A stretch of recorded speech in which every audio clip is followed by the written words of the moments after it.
C.G. Jung. तो till now we have talked about Sigmund Freud. We've little bit talked about Judith Butler, Lacan. We'll do abhi aage.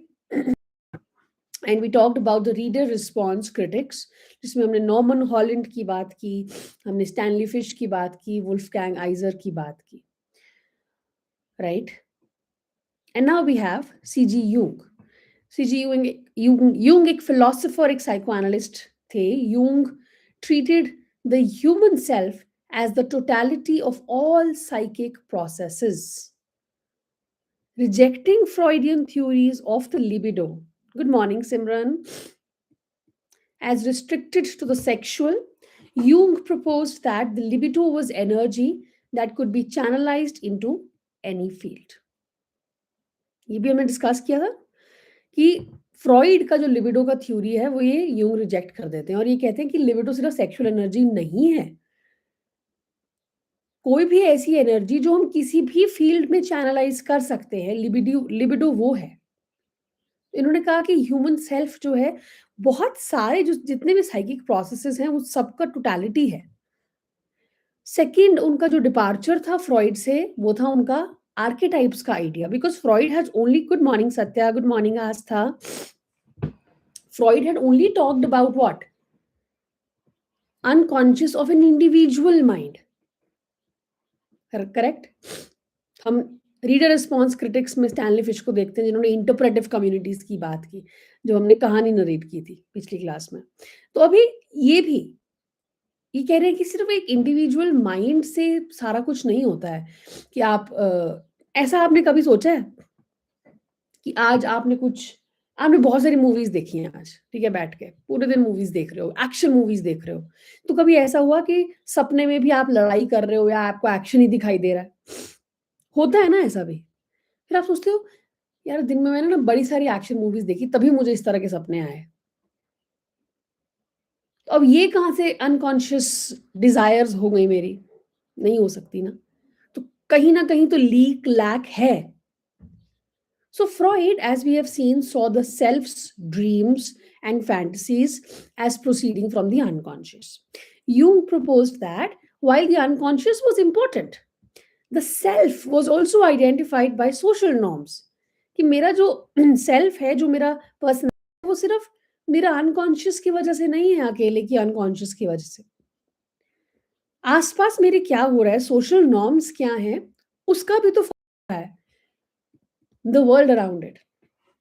The human psyche, postulated Jung, it draws upon a set of primordial images that are often cross cultural and have been existent for a long time in the collective imagination of human race itself. यही वही कह रहे हैं कि कुछ छोटी छोटी एक कैसी इमेजेस होती हैं या प्रिमोडियल इमेजेस होती हैं जिसका कल्चर से कोई लेना देना नहीं है. हो सकता है कल्चर से भी हो, but they can be cross cultural also. जैसे लेजेंड्स होते हैं, मिथ्स होते हैं, सिंड्रेला या इसीलिए तो सिंड्रेला, जब आपके दिमाग में बाबी डॉल्स आती हैं या सिंड्रेला आती है या आप कभी भी एक प्रिंसेस के बारे में सोचते हो तो आप सिंड्रेला वाली फिगर की एक प्रिंसेस को इमेजिन करते हो दिमाग में. Jung was suggesting that the human imagination, it draws upon the images and ideas from myths and legends that occur across cultures and time spans. These images he termed, यही images हैं archetypes, कि कुछ ऐसी फिक्सिडिटीज या कुछ ऐसे images जो दिमाग में हम लेके चलते हैं. फॉर एग्जाम्पल हीरो, आप बताओ हीरो कैसा होता है? अगर मैं आपको कहूँ कि चलो आपने एक हीरो फिगर को मुझे डिस्क्राइब करना है, तो वो कैसा होगा? सपनों का राजकुमार बताओ. जैसे कल आपने मुझे बूढ़ी औरत के ट्रेट्स बताए थे, आज मुझे आप हीरो के ट्रेट्स बताओ.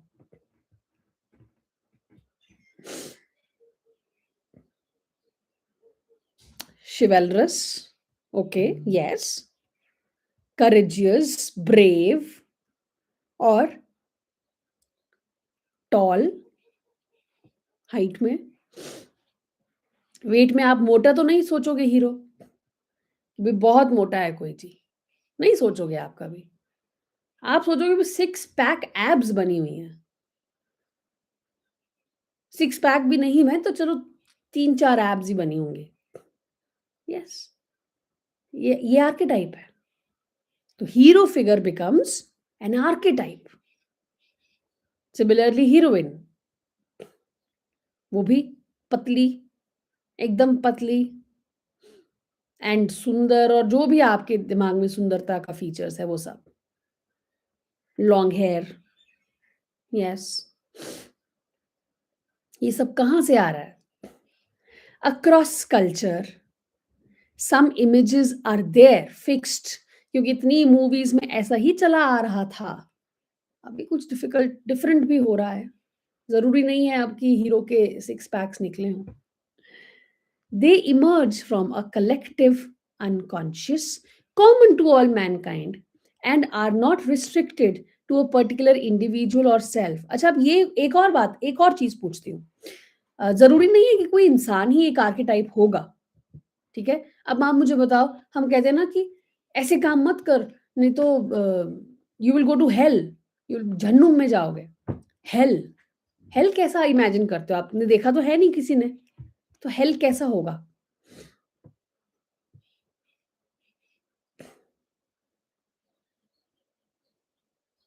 आग लगी हुई है सब जगह, हाँ? अपने-अपने क्राइम्स के हिसाब से लोगों को तला जा रहा है, भुना जा रहा है, किसी को बड़ी कढ़ाई में जा डार्क फायर्स बर्निंग, यस। मतलब all the light there is because of the fire. ये भी आर्केटाइप है, archetype of hell. Similarly archetype of heaven भी हो सकता है, जहाँ पे सब व्हाइट है, फेरीज़ हैं, ब्यूटीफुल है। Art, argued Jung, often exhibited universal images, और ये आर्ट से आती हैं ये images, the archetypes from this collective unconscious. Jung's significance lay in a radical shift from the individual's unconscious to the social collective one, and from the individual creation of particular dreams and images to a social storehouse of common images and themes. Criticism में एक Canadian critic है, Northrop fry. Exam वालों के बहुत ही favourite हैं ये, इनको अच्छे से कर लेना। इनफैक्ट एक ही क्वेश्चन बहुत फेवरेट है इनका। इन्होंने क्या किया, ये क्रिटिक थे, इन्होंने यूंग की थ्योरीज को डेवलप किया लिटरेरी टेक्स्ट्स पढ़ने के लिए। Jung had nothing to do with literature, I mean he was not talking about literature, he did in general terms talk about art. Northrop Frye came and developed Jungian theories and he studied the texts. और यहाँ से शुरू होता है archetypal criticism.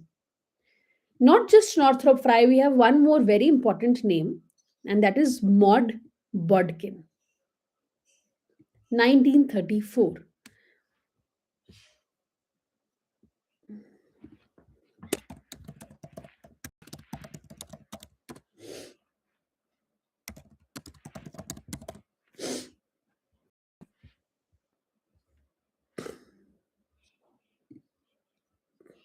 यह नाम देख लो सारे, कुछ भी आ सकता है। यस, एनाटमी ऑफ क्रिटिसिज्म से बहुत पूछते हैं, एग्जैक्टली। तो कार्ल यूंग तो है ही है मेन बंदे हमारे, फिर नॉर्थरोप फ्राई आ गए, फिर कैंपबेल भी हैं। इन्होंने क्या किया था, आर्केटाइप्स को अप्लाई किया to myths in the hero with 1,000 faces. Please note, James Frazer, very important name, जिन्होंने द गोल्डन बाउ लिखा है। He is highlighting repeating cultural patterns, इन्होंने भी हाईलाइट किया है रिपीटिंग पैटर्न्स जो आर्केटाइप्स रहे। मॉड बॉटकिन, इन्होंने अप्लाई किया है पोइट्री पे, ठीक है? यूंग की थ्योरीज को पोइट्री पे अप्लाई किया, and she was the one, Maud Bodkin was the one who identified the archetypes of, मतलब हीरो, हेल, हेवन, ये सब archetypes she has spoken about. Leslie Fiedler, incorporated archetypes to explore American literature. Philip Wheelwright explored myth and literature. Robert Segal, contemporary theorist on myth and Jung. Then we have Jordan Peterson, who draws on Jungian collective unconscious. Camille Paglia utilizes archetypes in cultural criticism. ठीक?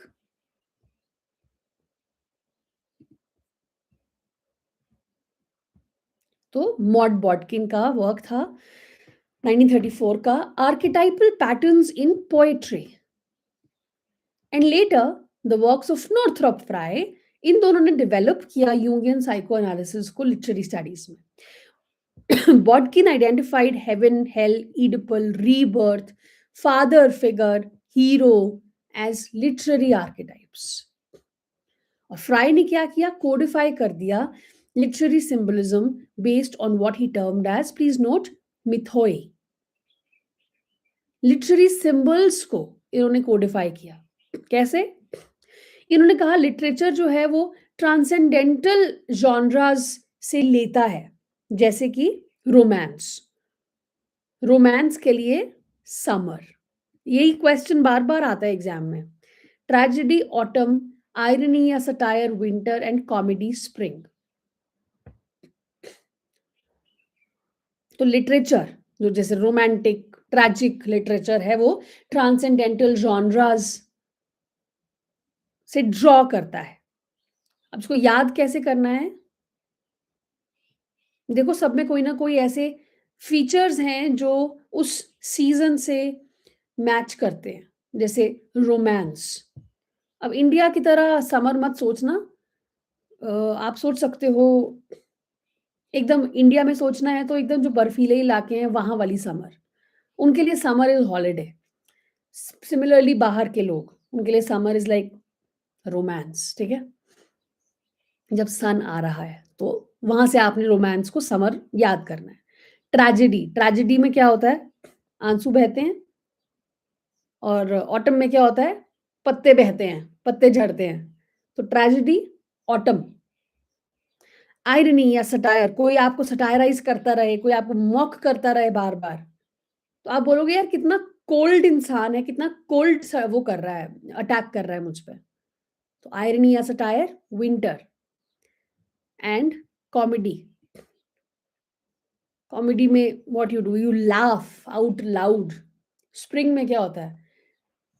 the flowers and the trees and the plants laugh out loud because it's everywhere. The flowers are there, the trees grow green after long winter. Comedy ऐसे ही याद रखना है, ऐसे ही याद होगा. So these four genres, they constitute a central unifying myth, as he puts it in The Anatomy of Criticism. Fry further codified these genres and uncovered their basic archetypal structures. The romance is characterized by a quest theme, जहां पे hero जो है वो subterranean depths में जाता है, dangers में जाता है और फिर वहां से उठ के आता है. So this descent and ascent, he argued, constituted the mythopic equivalent of Jung's archetypes. ऐसे ही होता है, गिरेगा, उतार चढ़ाव आएंगे. Summer stands for the culmination of the year's season. पूरे ईयर का seasons. Just as romance and marriage culminates a life. तो summer भी वैसा ही काम करता है. Comedy is about fantasy and wish fulfillment and therefore suited to spring, while satire's disillusioned mockery suits the coldness of winter. What archetypal criticism did was to link जो psychological state है with the literary symbols identified as universal. ठीक है, easy. Now we turn to a different appropriation of psychoanalysis. Now we start with feminist psychoanalysis. The feminist versions of Freud and Lacan have focused on the issues of identity, sexuality, especially women's sexuality, the structure of family and the mother-daughter relationship. ये सब बातें की हैं जो feminist psychoanalytic वाला version है. जो feminist version है फ्रॉइड या लकान का, उन्होंने किस चीज पे फोकस किया है? सेक्सुअलिटी, विमेन का सेक्सुअलिटी. फैमिली का स्ट्रक्चर कैसा है, डॉटर और मदर का रिलेशनशिप की, क्योंकि कभी किसी ने डॉटर मदर की रिलेशनशिप की बात की ही नहीं। अनलाइक द क्लासिकल साइकोएनालिसिस जहाँ पे फोकस हमेशा फादर सन के रिलेशन पे रहता है। तो मदर्स डॉटर्स, और कौन थी ये जिसने मदर और डॉटर के रिलेशनशिप की बात की है? नैन्सी कोडरो।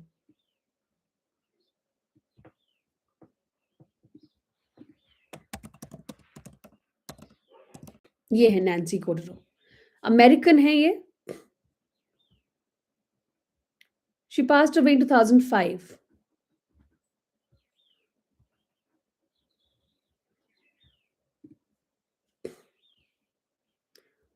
सोशलिस्ट और academic.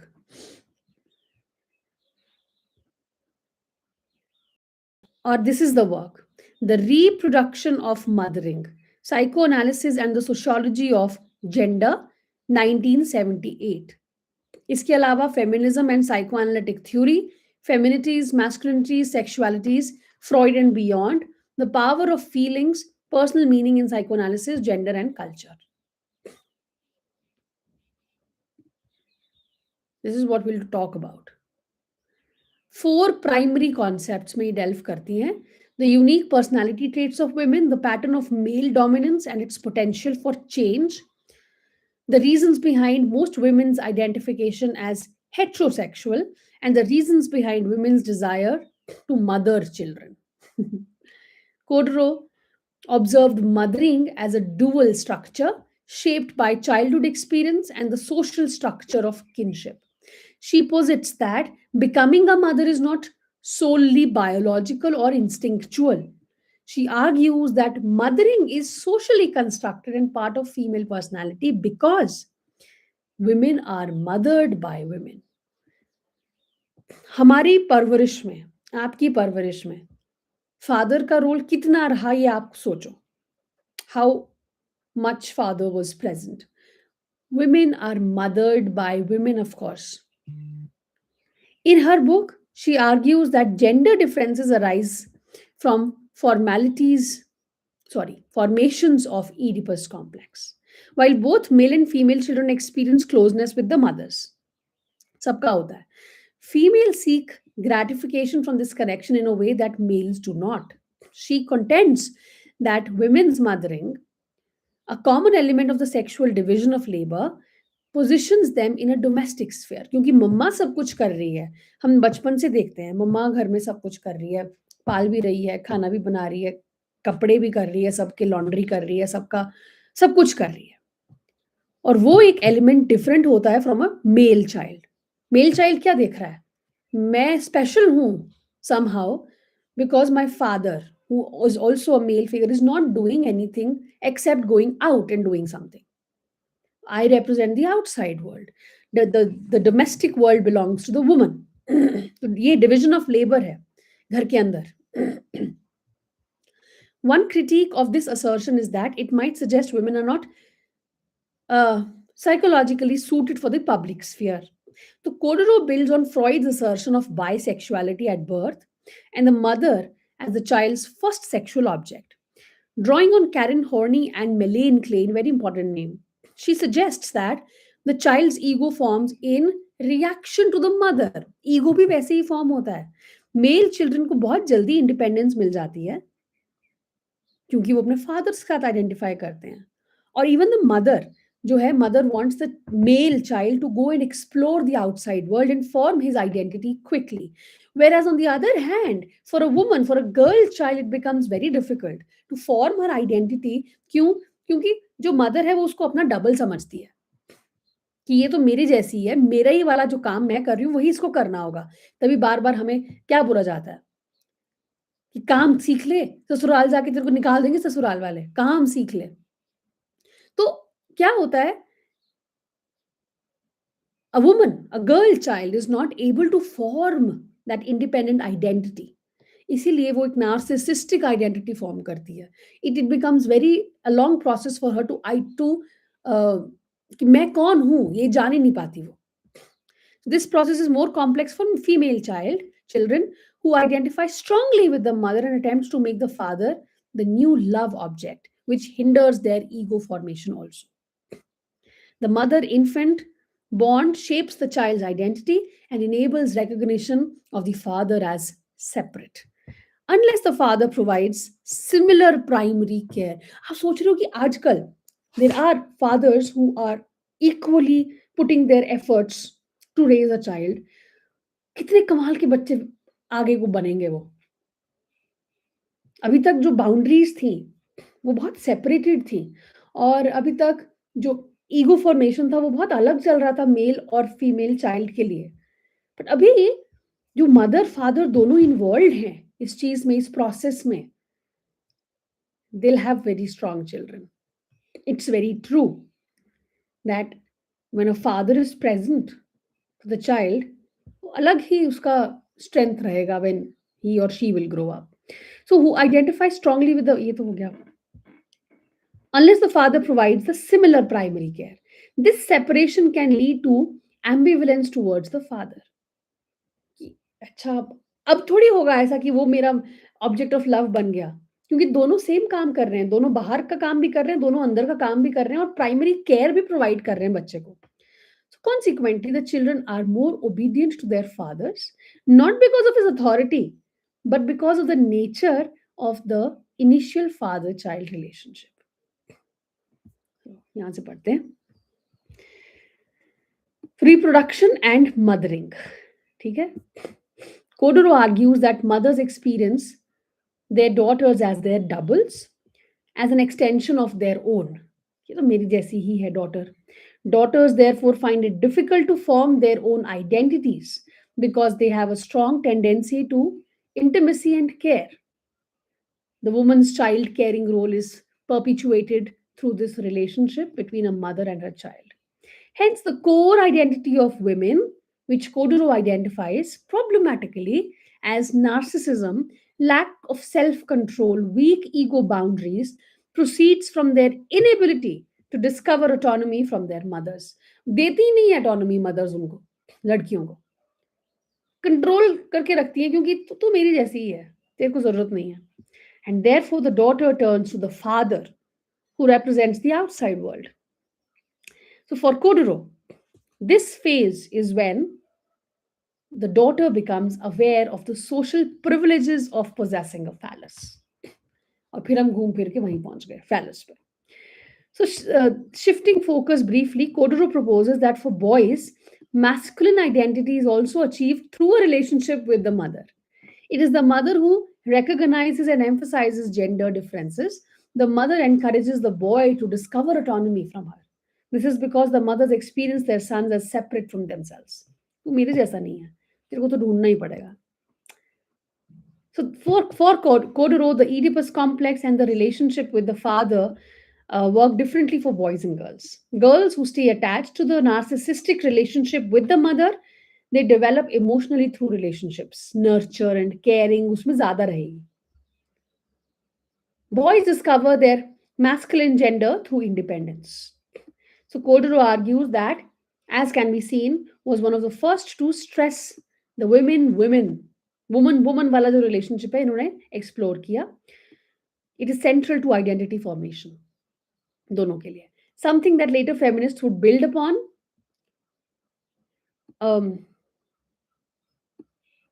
Judith Michel, please note the name, Jacqueline Rose and others, they will study them later. ठीक है, तो this is feminist psychoanalysis. अब आता है हमारा main structuralist psychoanalysis जिसमें Lacan है. So please remember, structuralist has to do with language and you all know what is psychoanalysis. तो Lacan जो हैं उन्होंने language को लेके बातें की हैं. 1930s में Jacques Lacan advocated a return to Freud. Lacan's psychoanalysis combined Freudian theory with the linguistics of Saussure and Emile Benveniste to produce some extraordinary complex theories of the psyche. इनके works को note करो. Eckert's 4 fundamental concepts of psychoanalysis. ये बहुत important work है इनका.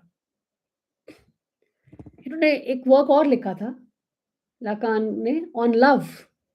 It was there. मेरे masters में वो एक वर्क था.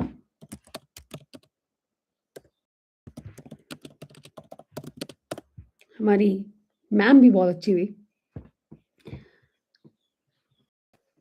अ, नाम नहीं याद आ रहा मुझे ऐसे का, ऑन लव था शायद।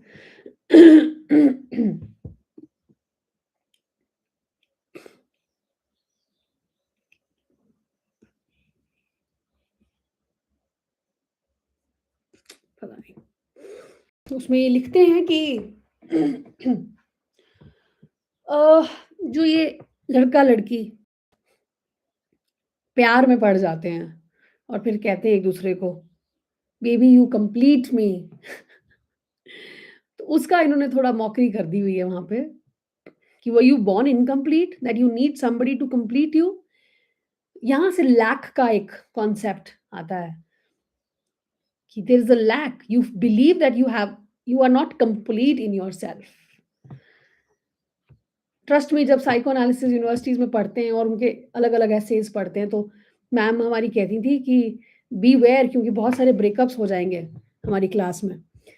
और literally after reading that many students would call up, क्योंकि हमारी जो मैम थी वो ऐसे-ऐसे तर्क देती थी हमें कि पूछना ज़रा अपने बॉयफ्रेंड को या अपनी गर्लफ्रेंड को ऐसा। People would do that, they would call and ask and और उनकी लड़ाई हो जाती थी। तो हमारी क्लास में बहुत बच्चों की लड़ाइयाँ होती थी और फिर ऐसे आते थे सब लोग और वो हमारी मैम, बेचारे लड़के बहुत परेशान रहते थे उनकी क्लास में, वो ऐसे बैठते थे सारे कि दिख ना जाऊँ बस मैं मैम को। और हमारी क्लास में बहुत कम बच्चे थे, कितने 7-8 बच्चे होते, तो उनके ऑफिस में ही कभी क्लास हो जाती तो कहाँ छुपेंगे।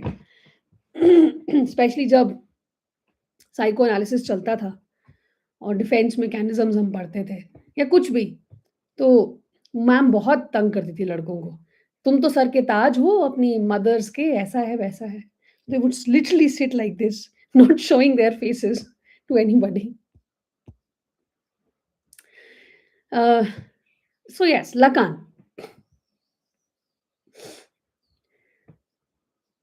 proved highly influential for feminists and post-structuralists. It also generated a different psychoanalytic practice in France and elsewhere. अच्छा, यहाँ से मुझे याद आया, अब लकान ने हमें स्टेजेस दिए हैं। सिमिलरली अब इस बुक में नहीं है या फिर हम लोग जनरली साइको एनालिसिस में पढ़ते नहीं हैं, लेकिन साइकोलॉजी में है। फ्रॉइड ने दिया है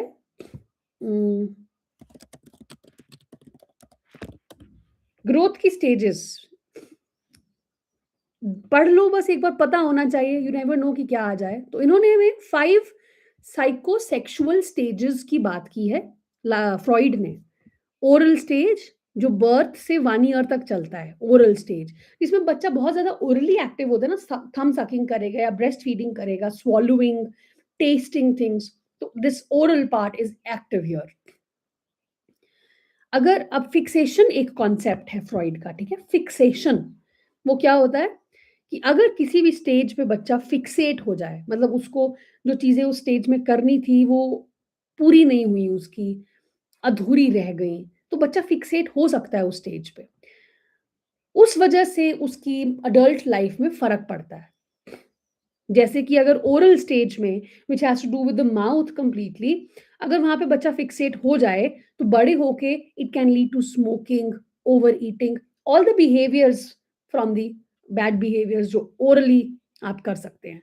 दूसरा स्टेज है एनल स्टेज, 1 टू 3 इयर्स तक। Focus is on controlling bladder and bowel movement. जब बच्चे का पॉटी ट्रेनिंग होता है, टॉयलेट ट्रेनिंग होता है, तो यहाँ पे प्रॉपर रेज़ोल्यूशन फोस्टर्स इंडिपेंडेंस, लेकिन अगर प्रॉब्लम्स आ जाएँ, then it can lead to anal expulsion, messy, controlling personalities हो सकती हैं बड़े होके। This is very interesting, let me tell you. कितना सच, कितना गलत, वो नहीं मैं कह रही, but very interesting to study actually.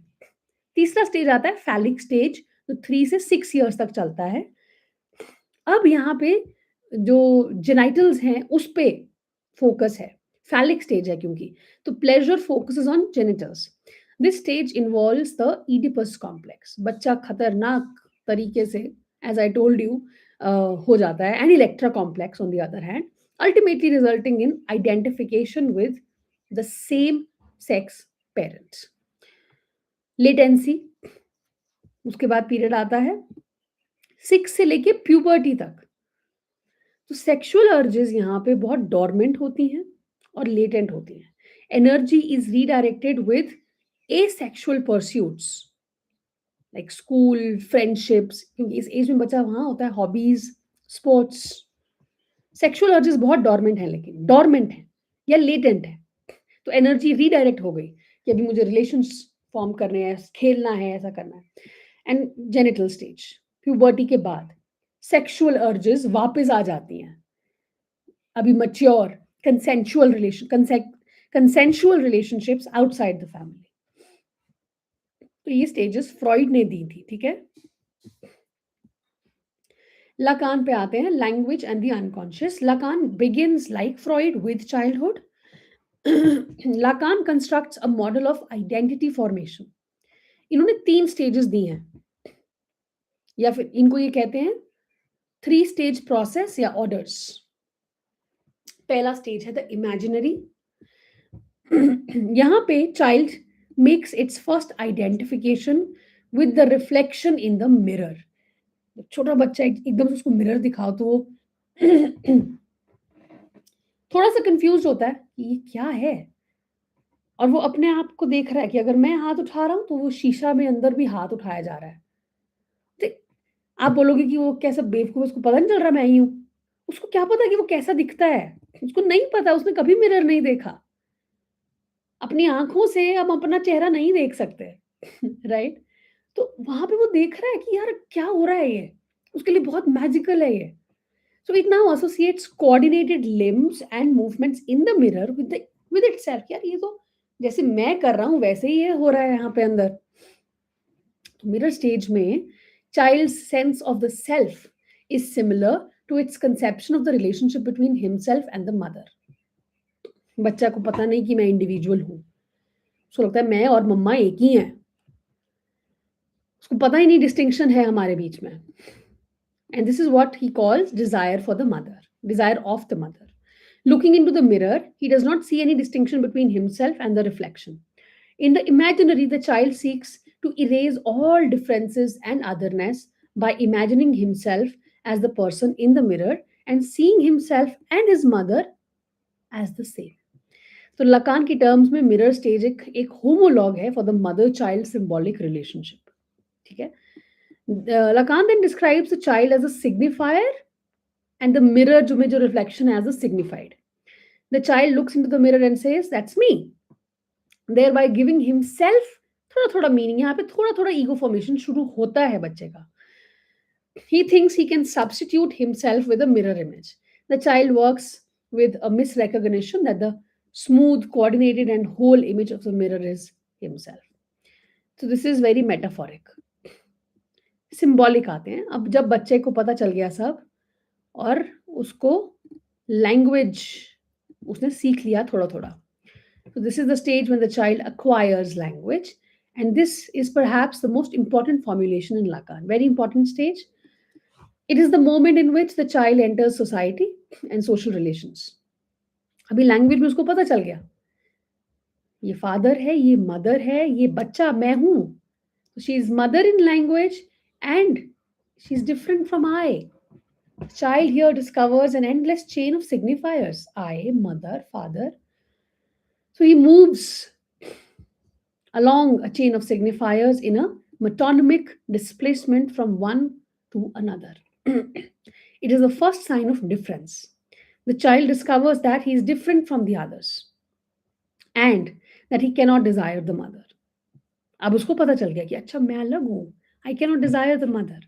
So he discovers the symbolic order that is external to himself and what he terms as other. जो डिजायर था मदर का वो प्रोहिबिटेड है। क्यों? क्योंकि फादर फिगर भी है, एक मेरे सिर के ऊपर एक मेरा एनिमी है, नेम ऑफ द फादर। अब जब एटलीस्ट पहले ऐसा होता था, हम लोगों को हमारी मदर्स डराती थी, पापा को बता दूंगी, आने दे पापा को, होता था ना। There was a threat of the father even when the father was not present. Absent present father, absent है लेकिन फिर भी present है because वो threat present है। So there is a name even when the father is not necessarily present. That is, the child may be threatened with the statement like, I will tell your father. Absent father acquires a threatening presence because of the name. तो पापा को वैसे ही villain बना दिया होता नहीं.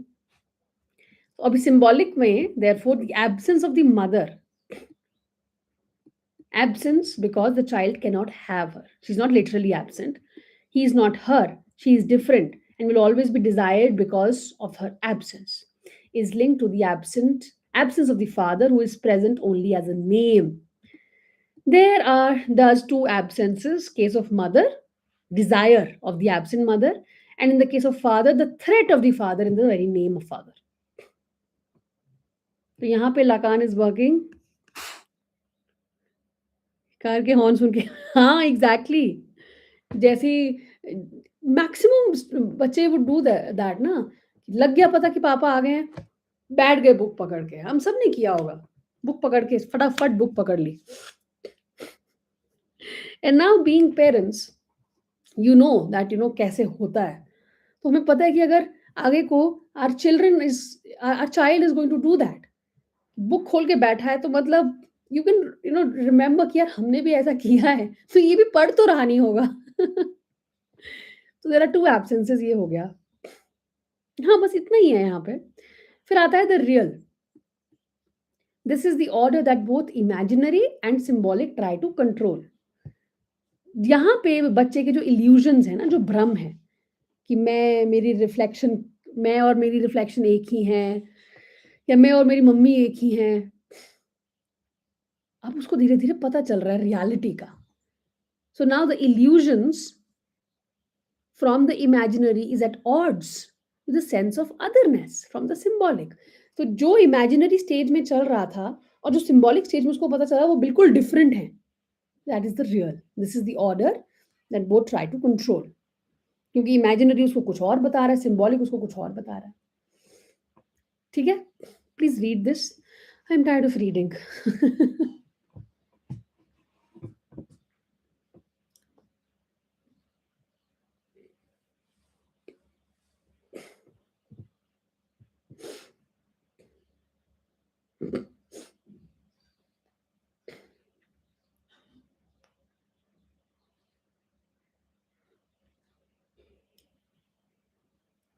जगे हैं सब.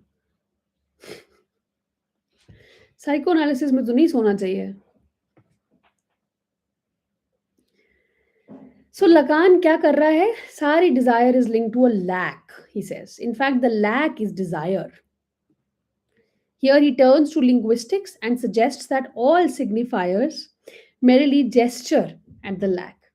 When we pursue the signifier's meaning, that is the signified, to fill the lack, what we find are more signifiers. So we thus proceed on the chain of signifiers without ever reaching an end signified. Desire thus remains as a lack. Lack ही रह जाती है वो हमेशा ही. And what is crucial here is that the loss of the object of desire, which is the mother, is what gives the child language. Language, therefore, is always connected with the loss of the object and the desire. So language भी अपने आप में lack है, ये कहते हैं. Since signifiers do not lead to a final meaning, but more signifiers.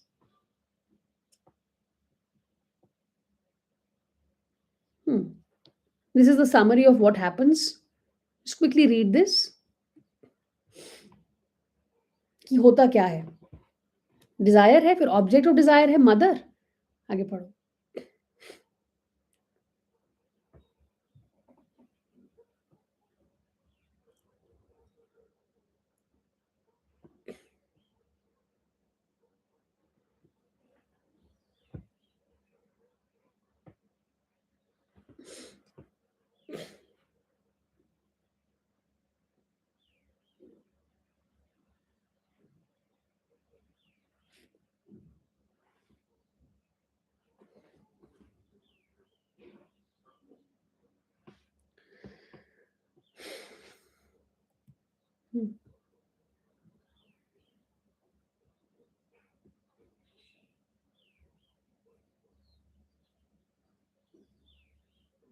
Books हैं आप लोगों के पास या पीडीएफ से करते हो?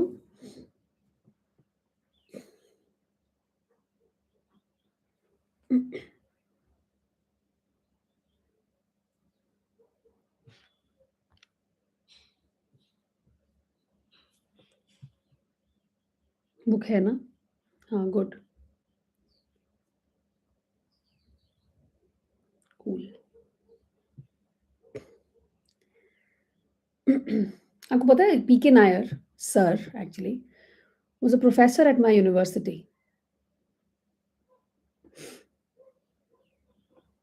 You know who he is?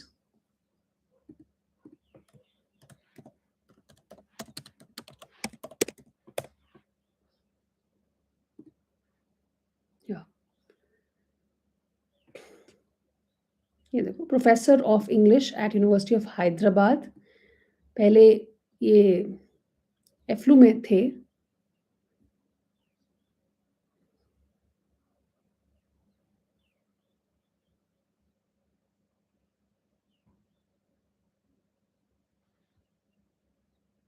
I think पहले एक टाइम पे ये एफ्लू में भी थे।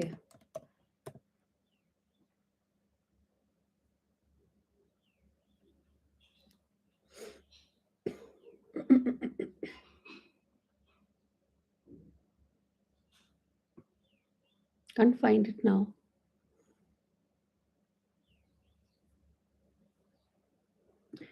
चलो।